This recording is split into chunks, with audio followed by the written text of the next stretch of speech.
Entonces, Gálatas 5, 16, 18. Los deseos de la carne y la distracción. Amén. Dice, digo pues, andad en el espíritu y no satisfagáis los deseos de la carne. Porque el deseo de la carne es contra el espíritu y el espíritu es contra la carne.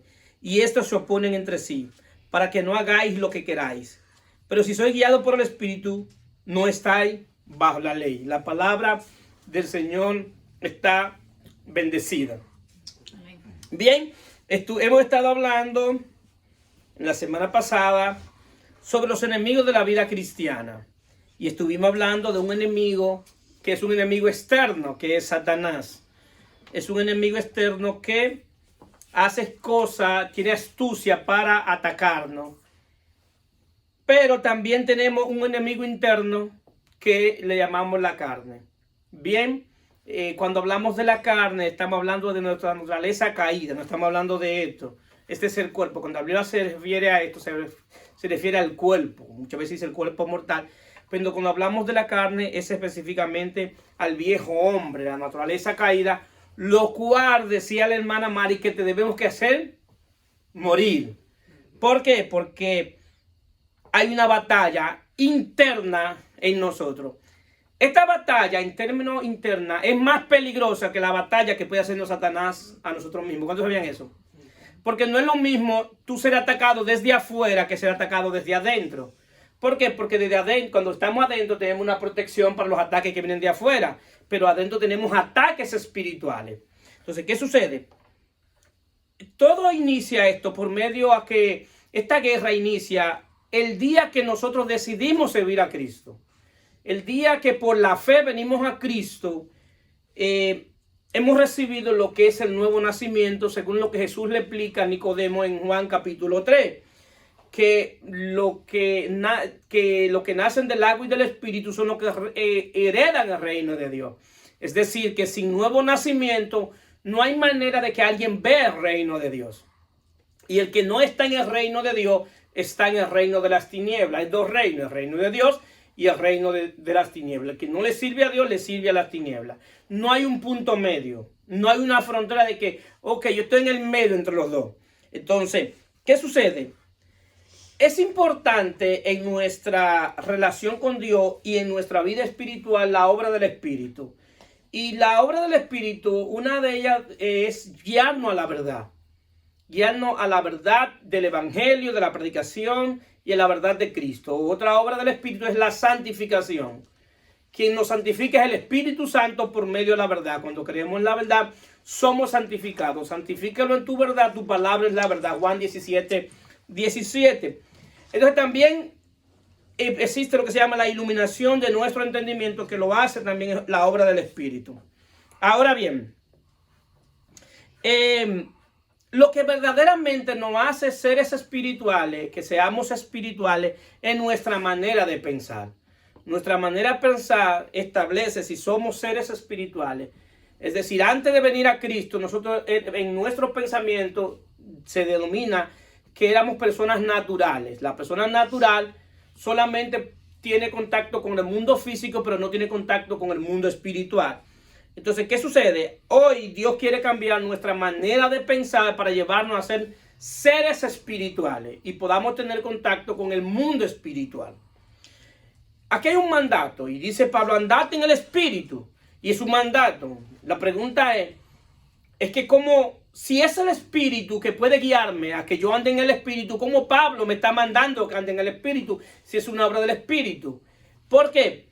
Porque en mi parte espiritual hay una colaboración, si se puede decir, de que así como decíamos que Dios toca la puerta y nosotros abrimos. Entonces, nosotros somos receptores del pensamiento de Dios. Lo que Dios piensa lo deposita en nuestra mente y pone en nosotros el querer como el hacer por su buena voluntad.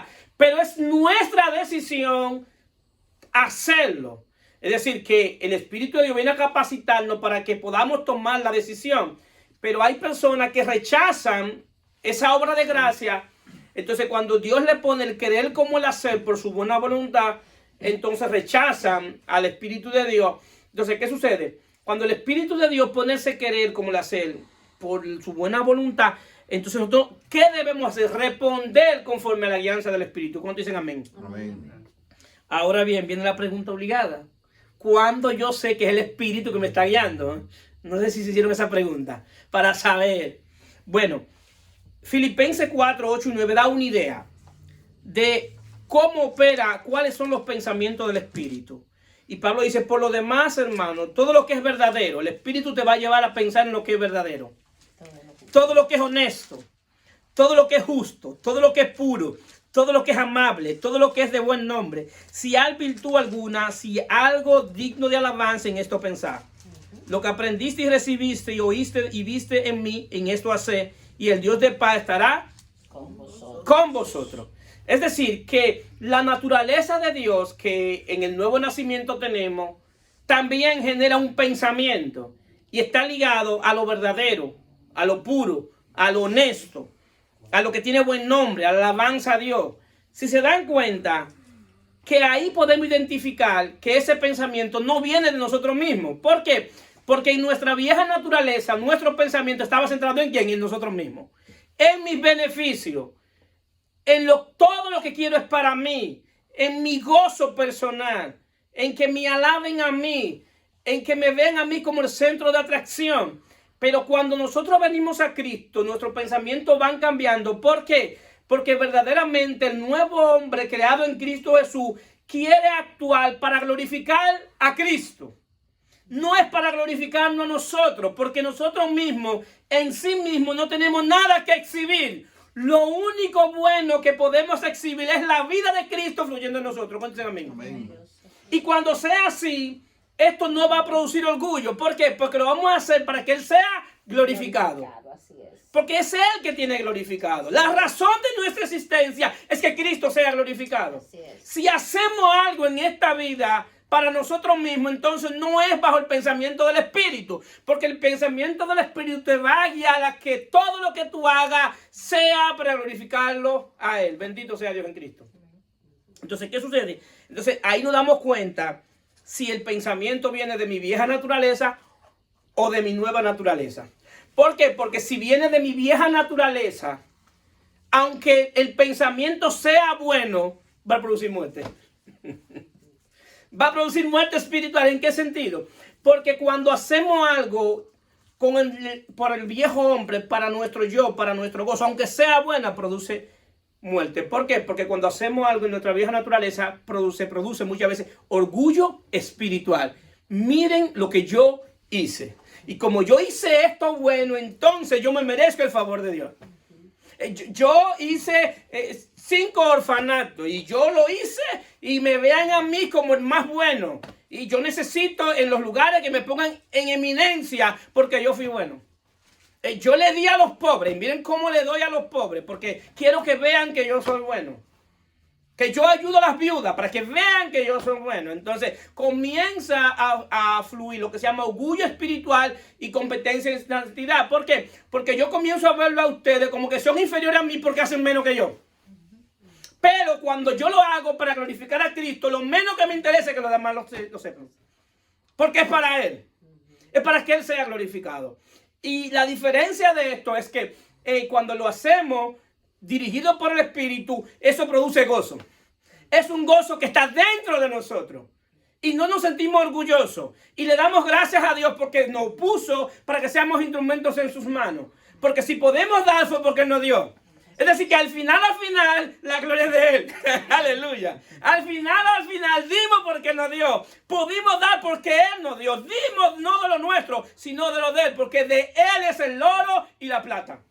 Es decir, que el día que damos no estamos dando de lo nuestro, estamos dando de lo de Él. Y lo damos con gozo. Lo damos con alegría. Porque nos permitió dar. Eso es lo que verdaderamente produce el gozo del Espíritu. Y cuando el Espíritu de Dios está fluyendo en nosotros para hacerlo. Esa es la diferencia entre el pensamiento que viene de la carne y el pensamiento que viene del Espíritu. Bien. Entonces estuvimos hablando de la carne como la naturaleza caída. Entonces nosotros tenemos una naturaleza caída que está compuesta por la mente, por el corazón y la concupiscencia. Cuando llegamos aquí, nuestra mente es enemiga de Dios. Nuestra mente no quería nada con Dios. Pero tampoco el corazón nuestro tampoco quería nada con Dios, porque muchas veces cuando llegamos al Evangelio estamos tan heridos que el corazón nuestro ha perdido la capacidad de amar. Y no nos entregamos a nada que sea porque creemos que nos van a engañar. ¿Por qué? Porque hemos sido tan engañados, hemos sido tan maltratados que no somos capaces de abrir nuestro corazón para que otra persona, para bendecir a otro, porque una vez intentamos, bueno, viene a engañarme. Entonces el corazón viene dañado, y con un corazón dañado es enemigo de Dios. El Espíritu de Dios esta semana ponía un pensamiento en mi corazón, y el pensamiento es que una persona, un guerrero herido, no puede batir una batalla. Cuando alguien va a una batalla y lo hieren, ¿qué pasa? Lo sacan de la batalla y lo entran al hospital para curarlo. Y si no hay cura, entonces no puede volver a la guerra. Para volver a la guerra tiene que ser sanado. Así mismo es que el mundo espiritual. La palabra de Dios enseña que nosotros nos comparan como soldados, que vamos a una guerra como soldados, y nos dicen que somos los soldados de Cristo. Ahora bien, si nosotros como soldados estamos heridos en el corazón, no podemos pelear. Ya ahí mismo se perdió la batalla. Porque un herido tiene que estar en una cama. Tiene que estar en cuidado de otro. Entonces, por eso el Espíritu de Dios quiere sanar nuestros corazones. ¿Para qué? Para que podamos servir en esta guerra. Para que podamos servir al reino de Dios. Un herido no puede servirle al reino de Dios en términos espiritual. Entonces, también tenemos lo que se llama la concupiscencia. Esas son las partes que eran enemigas de Dios cuando nosotros llegamos a los caminos de Dios. Entonces, ¿qué sucede? La carne es considerada enemiga de Dios. Romanos 8:7, es decir, que nuestra mente es enemigo de Dios, nuestra concupiscencia es enemiga de Dios y nuestro corazón es enemigo de Dios. Cuando llegamos a los pies de Cristo. Romanos 8:7 dice, por cuanto los designios de la carne son enemistad contra Dios, porque no se sujetan a la ley de Dios ni tampoco pueden. Y los que viven según la carne no pueden agradar a Dios. Mas vosotros no vivís según la carne, sino según el Espíritu, si es que el Espíritu de Dios mora en vosotros. Y si alguno no tiene el Espíritu de Cristo, no es de él. Es decir, que para servir a Cristo se necesita nacer de nuevo. Se necesita que el Espíritu de Dios more en vosotros. ¿Cuántos dicen amén? Amén. ¿Qué sucede?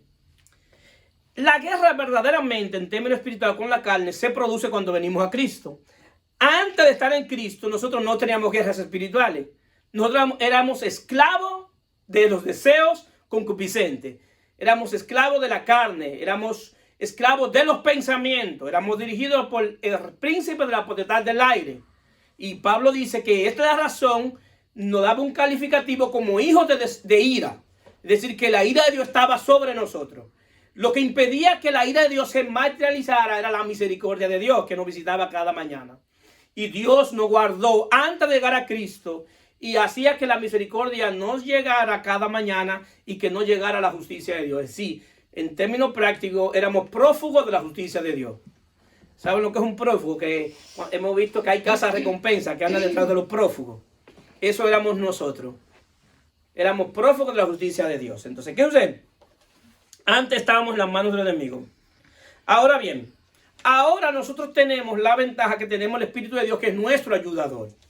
El Espíritu de Dios que viene a ayudarnos también es calificativo, que se le da el calificativo como el consolador, el paracleto.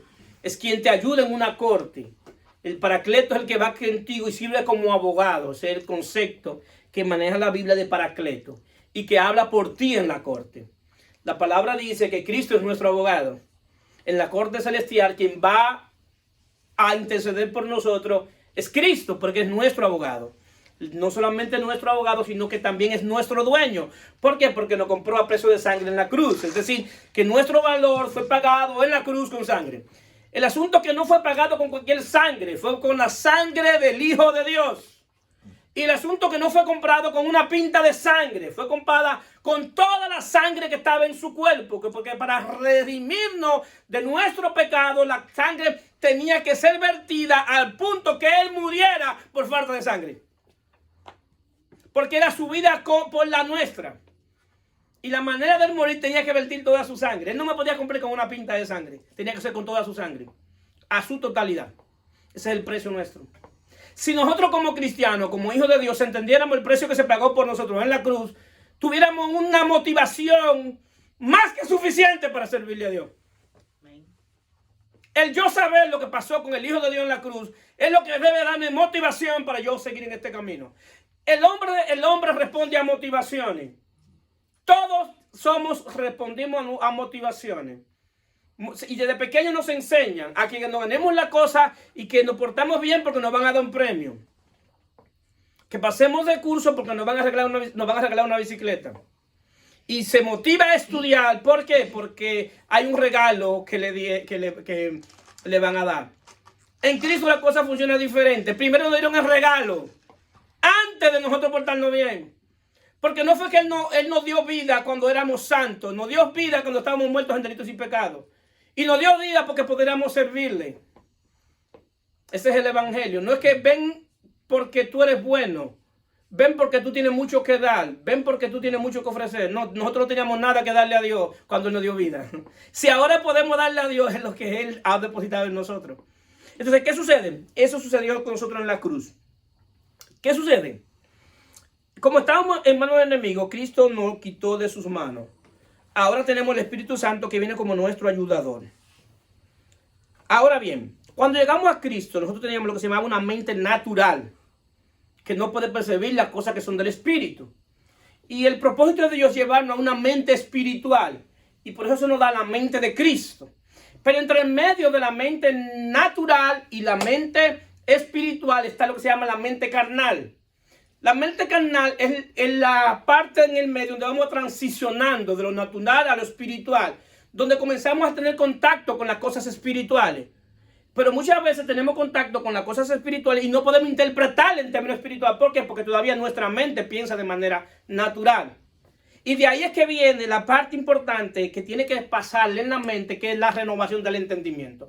Que es Romanos 12:2. Dice, no conforme a este siglo, sino transformado por medio de la renovación de vuestro entendimiento, para que comprobáis cuál sea la voluntad de Dios agradable y perfecta. Es decir, que si no hay una renovación en nuestro entendimiento, nunca vamos a ver cuál es la voluntad de Dios. Vamos a andar buscando, Dios, dime tu voluntad, cuál es tu voluntad, qué es lo que tengo que hacer en esta vida. El asunto es que a medida que tu mente vaya siendo renovada por la palabra de Dios, en esa misma medida la voluntad de Dios tú lo vas conociendo.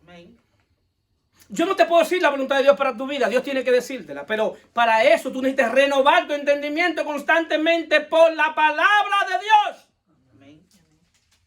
Y dice, no conforme a este siglo. Él está diciendo, no está hablando de 100 años, está hablando que es constante. ¿Por qué? Porque los siglos cambian, las cosas cambian. Como nosotros nos criamos, en el tiempo que nos criamos, es muy diferente al tiempo que estamos viviendo hoy. Hoy estamos viviendo tiempos más peligrosos. Nosotros somos lo que somos, gracias a Dios, porque la gracia nos alcanzó, pero también gracias por los duros que eran nuestros padres. Por los duros que eran nuestros padres, que nosotros no entendíamos en este momento. Es decir, que a nosotros nos formaron a martillazo. Pero hoy, con tantos bombardeos que tienen los niños, es decir, lo primero que quieren hacer, lo que ha atrapado la mente de los niños son los juegos.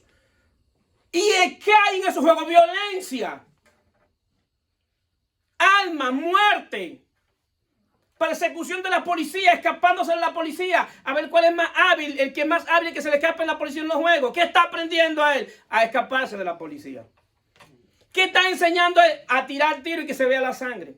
Eso se va formando en su mente. Y constantemente él va a vivir conforme a eso. Porque eso es lo que le están diciendo. Es decir, que si hoy nosotros decimos que la cosa está mal, esperen 20 años.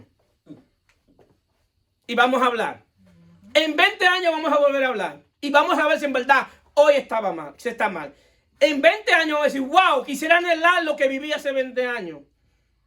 Porque los tiempos que vienen para el mundo sin Cristo son tiempos de calamidad. Pero bendito sea Dios en Cristo, que Dios cuida a sus hijos y a su iglesia, porque somos guardados por el poder de Dios mediante la fe. ¿Cuánto lo creen? Amén. Y dice la palabra que el que es de Dios, el maligno, el Dios le guarda y el maligno no le toca. Es decir, que nosotros estamos seguros en Cristo. Y nadie puede arrebatarnos de sus manos. Entonces, esa renovación tiene que ser constante, queridos hermanos. Si nosotros, de verdad, como creyentes, y aquí cuando Pablo habla en Romanos 12, habla de los deberes cristianos. Pablo hace teológicamente un recuento desde Romanos 1, completamente de todo lo que ha hecho Dios. de todo lo que ha hecho Dios, de que estábamos condenados, de que desde el 1 comienza, de que nadie busca a Dios, estábamos lejos de Dios, y comienza a ser un relato completo de todo lo que Dios ha hecho.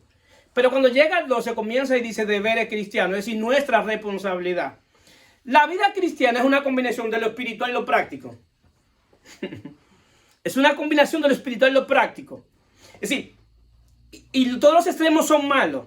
Cuando alguien solamente se enfoca en lo espiritual y no va a lo práctico, se vuelve un desastre. Porque comienza a ver el demonio donde quiera. Donde quiera ver un demonio. Se le picha la goma al diablo, le pichó la goma.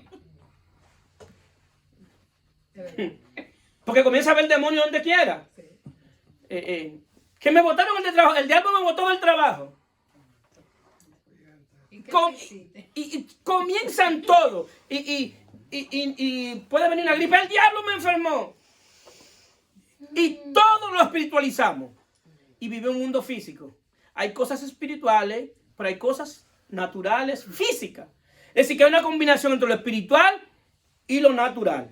Es decir, por eso él comienza a dar un relato de lo espiritual para cuando lleguemos al 12, mi deber como cristiano.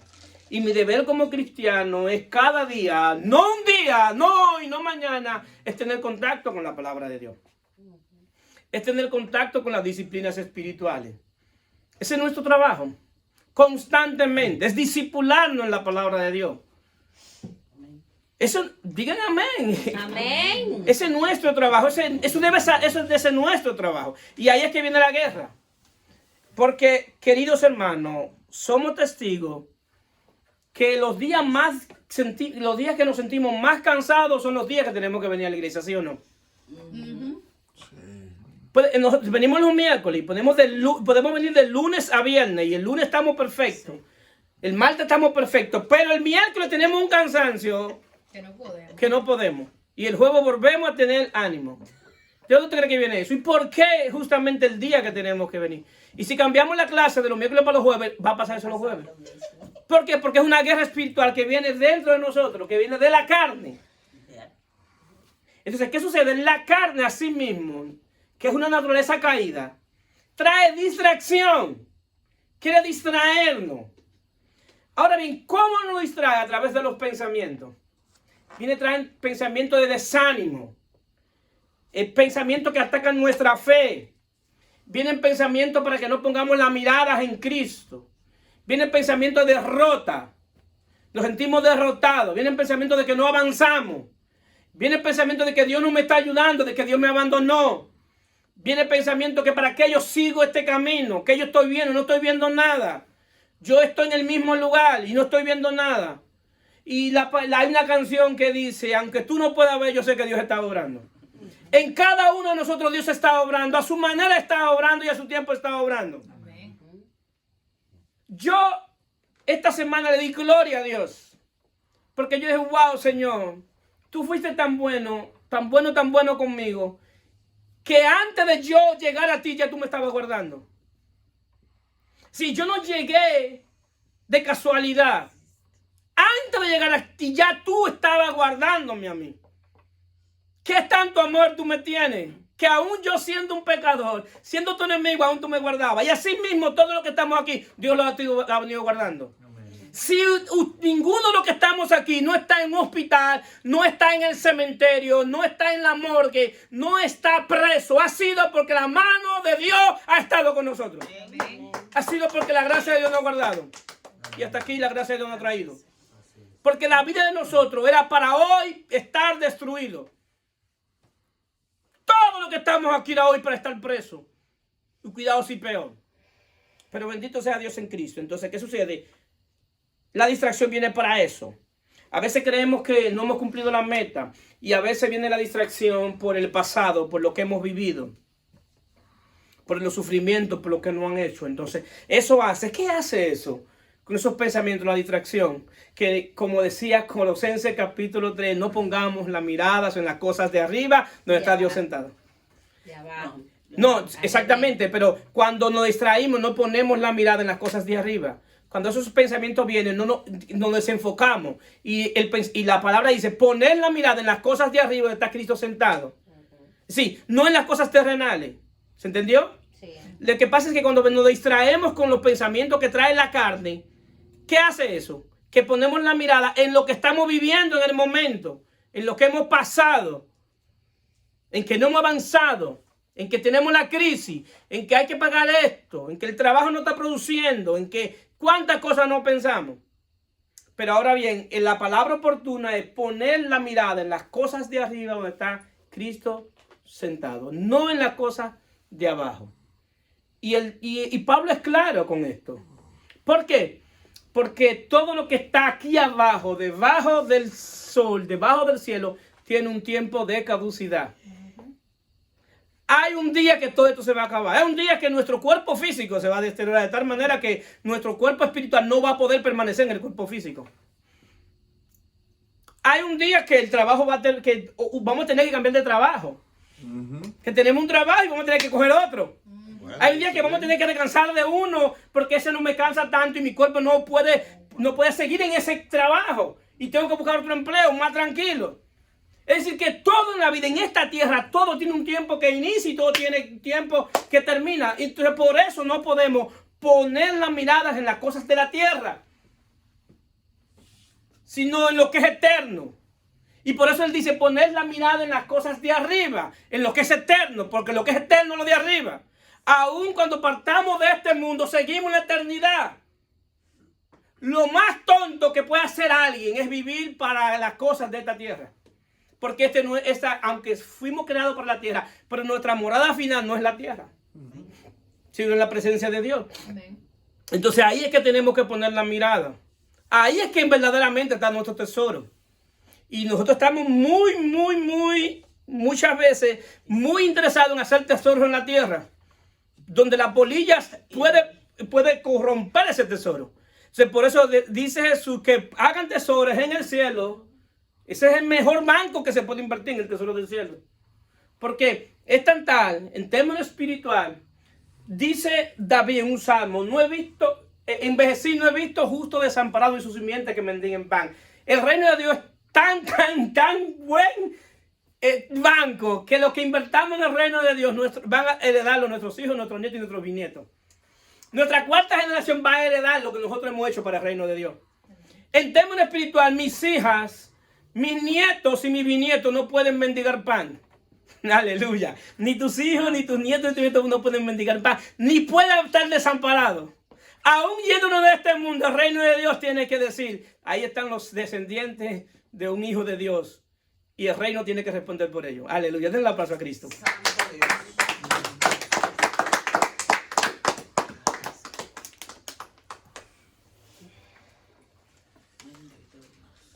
¿Cuál es la intención de que la carne trae esa distracción? Para luego traer la tentación. Es decir, la carne es un enemigo que piensa, que quiere tomar en control nuestros pensamientos, nuestra voluntad y nuestras acciones. Y como piensa, trae la distracción. Porque cuando tú estás distraído es que puede venir la tentación. Y estamos hablando de la tentación, hay otro tipo de tentación, que es la externa, que por causa del propósito, que esa nace fuera de ti y esa la inicia Satanás, la externa. Pero viene una tentación que es interna, que no nace de afuera, sino nace dentro. Por eso Santiago dice, con relación a esa tentación, Santiago 1:13 dice, cuando alguno es tentado, no diga que es tentado de parte de Dios. Porque Dios no puede ser tentado por el mal, ni Él tienta a nadie. Sino que cada uno es tentado cuando de su propia concupiscencia.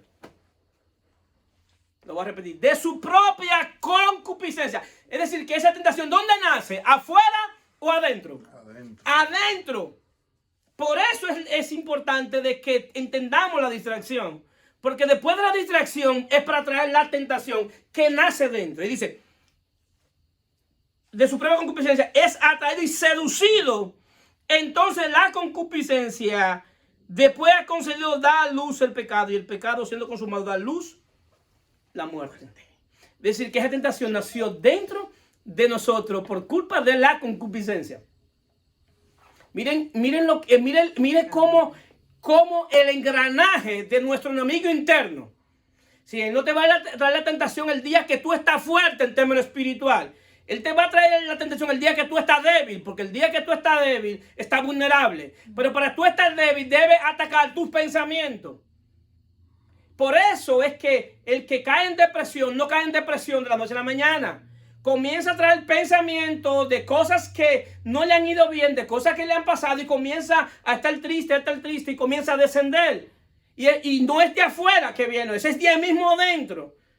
Es decir, que yo me atrevo a apostar y a decir que el enemigo que tenemos dentro es más peligroso que el enemigo que está afuera.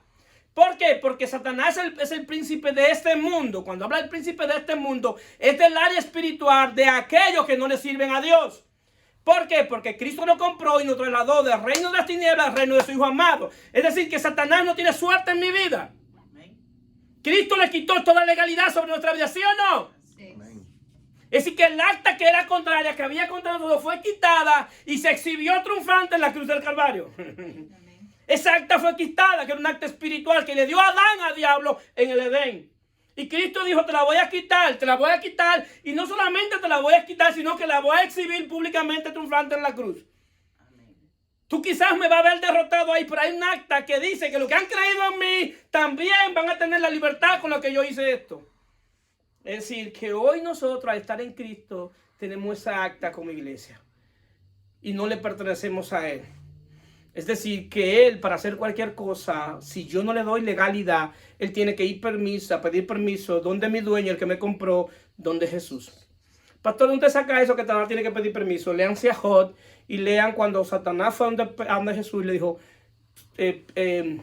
cuando Jesús fue donde Pedro, dijo, Pedro, Satanás me ha pedido permiso para zarandar tu alma. Y Jesús no le dijo, no, yo no le di el permiso para que te zarandee, Pedro.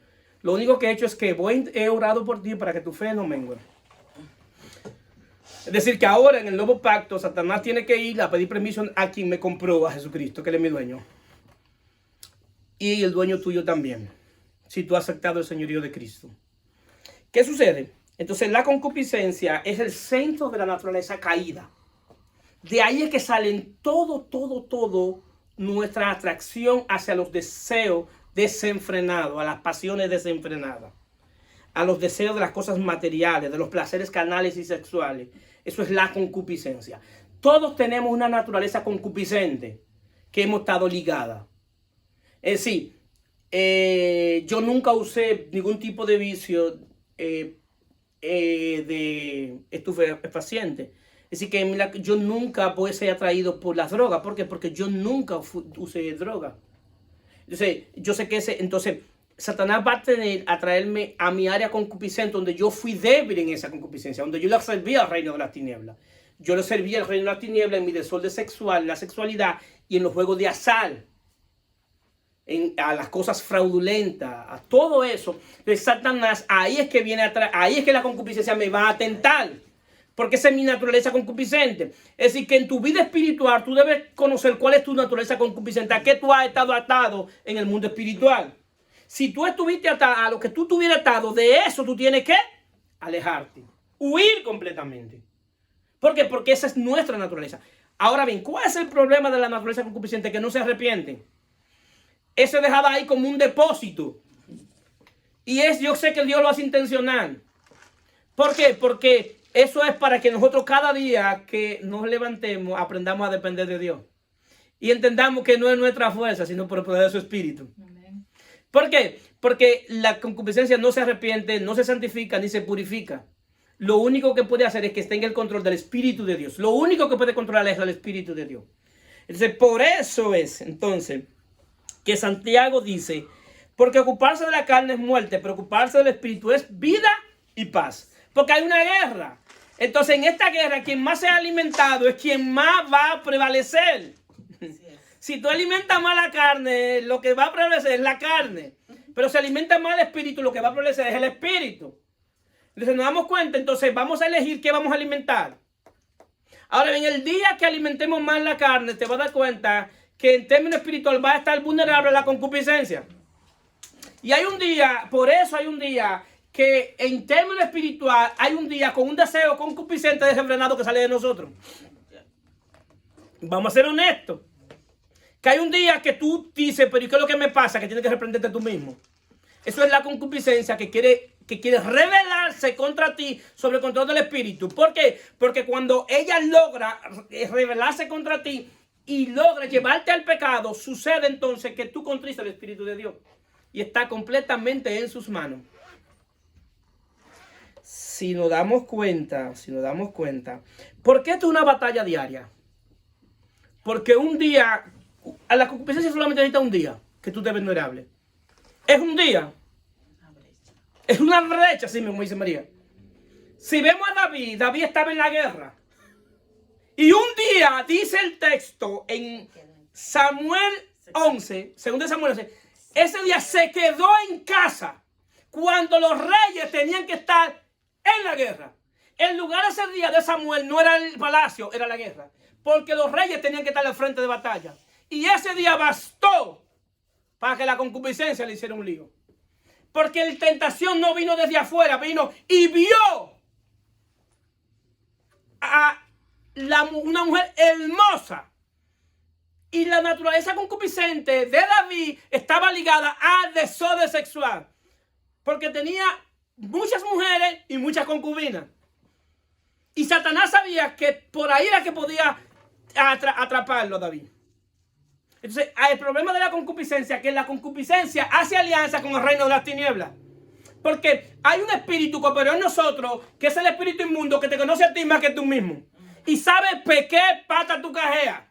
Y sabe por dónde puede agarrarte. Ese espíritu tiene más información en el mundo espiritual que nosotros mismos. Y por eso visita constantemente. Porque el texto dice que el espíritu inmundo sale y dice, voy a volver a mi casa. Porque esa fue su casa. Él vivió ahí y me conoce más a mí que a mí mismo. Entonces, en términos espiritual, la concupiscencia se revela contra mí. Y si logra el momento de que se revele contra mí, que sea ese espíritu inmundo, ese espíritu que operó en mí, que comienza a atacarme, entonces tengo un ataque desde afuera y un ataque desde adentro. Líbrame, Cristo. Tenemos que ver cómo funciona el mundo espiritual, la guerra en el mundo espiritual. Entonces ese día que me encuentra vulnerable, ese es el día que entonces estoy en sus manos. Porque si no, preguntémosle a David el desastre que le trajo eso a su vida. Y todavía hay mucha gente que dudan hoy, dicen que David tenía el corazón conforme a Dios. Porque David se portó como un perverso. Un completo perverso, un depravado se comportó. Y no solamente lo llevó a pecar en términos sexuales, sino que lo llevó a ser homicida. Y soy de lo que creo que el pecado que cuenta, el pecado que cuenta por el cual Dios no le permitió hacer el templo es el pecado de matar a Urías. Porque cuando David mataba en la guerra y era legal porque era Dios que lo mandaba a matar. Y si Dios lo mandaba a matar, no puede decirle, tú matabas a mucha gente porque fui yo que te mandé a matar. El pecado que te va a contar es el de Urías, una sangre inocente. Y todo el mundo sabía en el reino que David era un hombre que mató a Urías. Todo el mundo lo sabía. Cayó a lo más bajo porque un día se descuidó. Porque fue considerado un criminal en tiempo de paz. Al punto que David escribió un salmo que dice a Dios que lo librara de esa cárcel que él está viviendo, porque mientras pecó envejecieron sus huesos. Bastó un día. Un día bastó. Y entonces fue descendiendo, de ser fornicario, de ser adúltero, a ser homicida. Y no solamente a ser homicida, sino planificar el asesinato. Y eso le trajo muchas consecuencias en términos espirituales. Por un día. Entonces, es decir, que he presentado bastante argumento aquí para que nosotros hoy, todos nosotros, incluyéndome a mí, nos dediquemos a las cosas espirituales. ¿Sí o no? Amén. Amén. Así es, entonces, es una estrategia del reino de las tinieblas y de la carne. Pero así mismo, como el reino de las tinieblas tiene estrategia y tienes alma, la distracción como alma, a nosotros se nos ha dado almas también espirituales. Dice 2 Corintios 10, 4 y 6, porque las armas de nuestra milicia no son carnales, sino poderosos en Dios para la destrucción de fortaleza, derribando todo argumento y toda altivez que se levanta contra el conocimiento de Dios, llevando cautivo todo pensamiento a la obediencia a Cristo. Es decir, que se nos ha dado también alma. Denle un aplauso a Cristo, que no nos ha dejado solos en esta guerra. Se nos dio alma. Ok. Una de las cosas que tienen que saber, en el mundo espiritual, la batalla no es por el poder, es por el conocimiento. Porque en el mundo espiritual, los espíritus de maldad, Satanás, saben que de Dios es el poder. Al punto que cuando ellos se refieren a Dios, se refieren al Altísimo. El Altísimo. Y cuando Dios habla, hasta el diablo tiene que obedecer. Sí. Y en todo Dios le pone un límite al diablo que no puede traspasar. Lean Job. Hale esto y esto, pero no le haga esto. Ok, perfecto. O sea, hay un límite. Se le pone un límite. Es decir, que él tiene que obedecer ese límite. Entonces, ¿por qué es el conocimiento en el mundo espiritual? ¿Por qué es la batalla? Por el conocimiento. A medida que tú tengas menos conocimiento de la palabra de Dios, en esa misma medida eres más derrotado. Era un zambá que cuando Satanás y el infierno quieren practicar, dicen, ¿a quién vamos a utilizar? A que tenga menos conocimiento. Vamos a practicar para mantenernos en forma. ¿Sí o no? Entonces, ¿qué sucede? Por ahí dice todo ese, que nuestras armas no son carnales, sino poderosas en Dios para destrucción de fortaleza.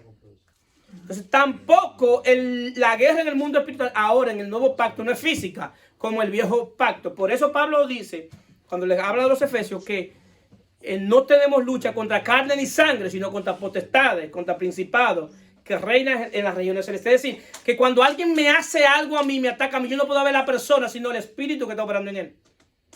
Mi trabajo es orar por esa persona, porque está siendo utilizada por espíritu de verdad. ¿Amén? ¿De amén, Junior? Amén. Entonces, ¿qué pasa? Sabemos, entonces, esa persona tenemos que orar, porque está siendo utilizada por espíritu de verdad. Si no enfocarnos en esa persona. Ahora bien, entonces, ¿cómo viene esa guerra? Viene de dos formas.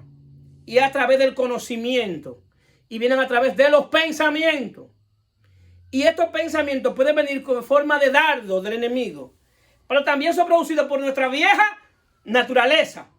Porque como nuestra naturaleza es enemiga de Dios, va a producir todo pensamiento en contra de la palabra de Dios y del conocimiento de Dios.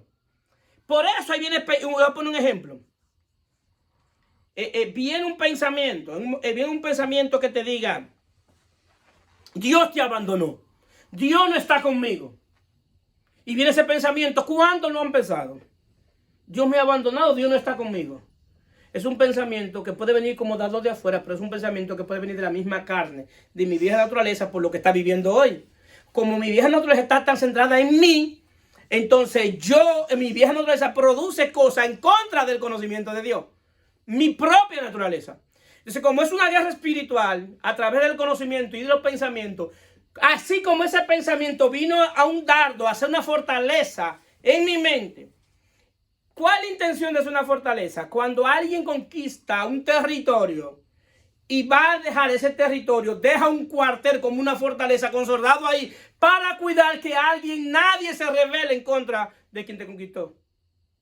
Entonces, así mismo es en el mundo espiritual. Satanás ha hecho fortaleza y quiere hacer fortaleza en nuestra mente y en nuestra naturaleza caída. Entonces, ¿qué sucede? Viene ese pensamiento, Dios te abandonó, Dios no está contigo. Es un pensamiento que viene en esa forma. Ahora bien, como es una guerra por el conocimiento, si yo no sé la palabra de Dios, inmediatamente estoy perdido. ¿Por qué? Porque cuando yo he leído la palabra de Dios, Jesús dice en Mateo 28:30, enseñándonos que guarden todas las cosas y lo que es mandado. Y he aquí, yo estoy con vosotros todos los días hasta el fin del mundo. Es decir, que ese pensamiento que me dijo que Dios que me abandonó es contrario a lo que dice Dios en su palabra. Entonces yo tengo que sopesar cuál es el pensamiento verdadero y de qué naturaleza viene. Porque el pensamiento falso es que me está diciendo que Dios me abandonó. Pero la palabra de Dios es verdadera. Entonces yo pongo en una balanza. ¿Quién es más verdadero? ¿Mi vieja naturaleza o Dios? Entonces yo tengo que decidir a quién creerle. Si le creo a mi carne, a mi mente, o le creo a la palabra de Dios. Así es que funciona la guerra en el mundo espiritual. Si le crees a la carne, inmediatamente tú comienzas a tener una percepción de Dios muy diferente a la que es Dios. Porque tú comienzas a decir, Dios abandona a sus hijos. Y al único hijo que Dios abandonó fue a Jesucristo en la cruz, porque cargó nuestro pecado. Y cuando Jesús dijo, Padre, ¿por qué me ha abandonado? Es verdad que estaba abandonado porque la santidad de Dios no permitía que Dios estuviera con él porque él cargaba todos nuestros pecados. Y es verdad que lo abandonó y se sintió solo y desolado, solo en el mundo. Por nosotros. El Padre lo abandonó. Pero por medio de los méritos de Cristo, Dios no abandona a sus hijos. Quienes terminamos abandonando a Dios somos nosotros. Y es por causa de los enemigos que nos atacan. Y una de las razones que la concupiscencia quiere atacar no es para que nos alejemos de Dios. ¿Por qué? Porque cuando pecamos, cuando damos algo al pecado, entonces le damos derecho legal a los espíritus para que vengan a habitar en nosotros. Para que hagan morar en nosotros. Porque lo que le da legalidad a los espíritus es el pecado. Cada vez que tú pecas en una área, un espíritu de ese género viene a atacarte. Es decir, que el pecado nuestro no nació afuera, nace dentro. Entonces, por eso es tan importante nosotros trabajar con esa área concupiscente para que esos espíritus no nos vengan a atacar. Entonces, ¿qué sucede? Y es verdad, a veces tenemos situaciones y decimos, Dios no me ayuda. Y viene el pensamiento. Tú lo dijiste porque vino el pensamiento. Pero si yo voy a la palabra, Isaías 41:13, dice, porque yo soy Jehová, soy tu Dios, quien se sostiene de tu mano derecha y te dice, no temas, yo te ayudo. Yo voy a sopesar, tengo que sopesar cuál es el verdadero. Así es que funciona la guerra en el mundo espiritual. Ahora bien, como dijimos algo, que esto es una combinación de lo espiritual y lo práctico. Hay una parte práctica que debemos aprender. Y Pablo lleva aquí, dice, llevando cautivo todo pensamiento a la obediencia a Cristo. Llevar cautivo es cuando tú agarras a alguien, lo amarras de tal manera que no se pueda mover. Eso es llevar cautivo. Entonces Pablo me dice que ese pensamiento lo lleva cautivo a la obediencia a Cristo, cuando venga ese pensamiento. Ahora bien, existe lo que se llama filtro mental. Yo tengo que poner un filtro mental. ¿Qué es un filtro mental? Que conforme al pensamiento de cómo viene, yo sé de dónde viene. Me explico. Una vez, antes de yo estar casado, una persona se acercó a mí, una mujer se acercó a mí y me dijo, el Señor me ha puesto en mi corazón que me case contigo para hacerte los papeles. Pero ese interés, no tiene que pagarme nada, solamente que hacerte los papeles, porque ella era ciudadana americana. Yo me quedé tranquilo y dije, yo voy a orar a Dios. Y después ni siquiera oré a Dios. ¿Por qué? Porque sabía que ese pensamiento no venía de Dios. ¿Por qué? Porque ese pensamiento me estaba llamando a hacer un fraude migratorio. Entonces yo inmediatamente me doy cuenta entonces que el pensamiento no viene de Dios, porque Dios no me va a mandar a hacer un fraude migratorio. Y otra cosa, que entonces iba a estar ligada a ella en matrimonio y no podía tener una verdadera esposa. Entonces se da cuenta que hay cosas que vienen hay cosas que vienen, ofertas que vienen, que ni siquiera hay que orar. Solamente filtrar qué es lo que está diciendo. Porque la voz de Dios no se interpreta por el sonido, sino por lo que dice. Porque mucha gente dice, siento a Dios, y sienten a Dios y por el sonido creen que Dios. No, es por lo que dice. Yo puedo sentir a Dios, perfecto, siento a Dios, pero déjame escuchar lo que Dios está diciendo. Si lo que está diciendo es conforme a su naturaleza, porque Dios nunca va a utilizar una estrategia fuera de su naturaleza para obtener un objetivo. Dios sí puede aprovechar esa situación para hacerlo. Puede aprovechar esa situación, puede aprovecharlo, pero no porque nace de Él. Entonces, ¿qué sucede? Inmediatamente yo filtré el pensamiento y no, pero es que esa no es la naturaleza de Dios. Entonces, si no es la naturaleza de Dios, no puede ser de Dios el pensamiento, ¿sí o no? Entonces, eso es ¿por qué? Porque había un filtro mental entre lo que yo escuché y lo que dice la palabra. Si todo lo que viene, cualquier pensamiento es en contra de la palabra, mi mente tiene que inmediatamente tirar una alerta y decirme, no, eso no es conforme a la palabra. Pero si no sé la palabra, ¿cómo yo voy a poner ese filtro? Si mi mente no está renovada, ¿cómo yo voy a poner ese filtro? Ayúdame. Entonces, el filtro tiene que ser conforme a la palabra. Que lo que yo escuche tiene que ser conforme a la palabra de Dios. Pero para eso tengo que aprender la palabra de Dios. Entonces, en eso consiste el filtro mental. Entonces, identifico el pensamiento y por la naturaleza del pensamiento identifico de dónde viene. Una característica del pensamiento concupiscente que está centrado en mí. En mí. En mi deseo, en lo que yo quiero. Y el pensamiento de Dios viene dirigido a que Cristo sea glorificado. A pensar lo honesto, lo verdadero. En ese pensamiento. Inmediatamente viene ese pensamiento. Yo sé que viene de la palabra de Dios. Viene de la naturaleza de Dios. Entonces tengo que tener ese filtro ahí. Y cuando ven esos pensamientos, entonces ahí entonces entra la guerra. Entonces para eso tenemos nuestras armas, tenemos la oración, tenemos el ayuno, tenemos la palabra de Dios, tenemos la iglesia, tenemos los hermanos, ven, ayúdame a orar. Pastor, me está pasando esto, ¿qué usted cree que podemos hacer? Vamos a orar. ¿Por qué? Porque esas son nuestras almas y no son carnales. Se dan cuenta que todas son espirituales. Entonces, esa es la batalla más fuerte. En conclusión, en cada guerra hay un ganador y un perdedor. Y la palabra en Romanos 8:37, 39 dice, antes en todas estas cosas somos más que vencedores por medio de aquel que nos amó. Es decir, que antes de ir a la guerra ya somos más que vencedores. Aleluya. Pero no por mi fuerza, sino por causa de aquel que nos amó. Por lo cual estoy seguro que ni la muerte, ni la vida, ni los ángeles, ni los principados, ni las potestades, ni lo presente, ni lo porvenir, ni lo alto, ni lo profundo, ni ninguna otra cosa creada, podrá separarme del amor de Cristo, que es en Cristo Jesús, Señor nuestro. El amor de Dios. El amor de Dios, que es en Cristo Jesús. Es decir, que ya somos más que vencedores por estar en Cristo. Es decir, que ya la batalla está asegurada para ganarla. Si aplicamos lo que dice la palabra de Dios. Y en el texto, Pablo utilizaba mucha la expresión de que no estamos bajo la ley, sino bajo la gracia. ¿Por qué Pablo usaba esto? Porque hay una diferencia del cielo a la tierra. En la ley estaba escrita fuera de nosotros, en tabla. En la gracia, Dios escribe su ley en nuestros corazones por el Espíritu de Dios. En la ley éramos débiles según la carne. En la gracia somos fuertes por medio del poder de su fuerza, por el Espíritu. En la ley reinaba el pecado y la muerte en nosotros. En la gracia reina la justicia. En la ley estábamos gobernados por la ley del pecado y la muerte. En la gracia somos gobernados por la ley del Espíritu de vida en Cristo. En la ley descansaban en los sacrificios que ellos hacían. En la gracia descansamos en el sacrificio que Cristo hizo por nosotros. En la ley Dios hablaba desde afuera, en la gracia Dios te habla desde adentro. En la ley el Espíritu lo visitaba, en la gracia el Espíritu mora en nosotros. Es decir, que estamos en un nuevo y mejor pacto con mejores promesas. Bendito sea Dios en Cristo. Denle un aplauso a Cristo y póngase de pie.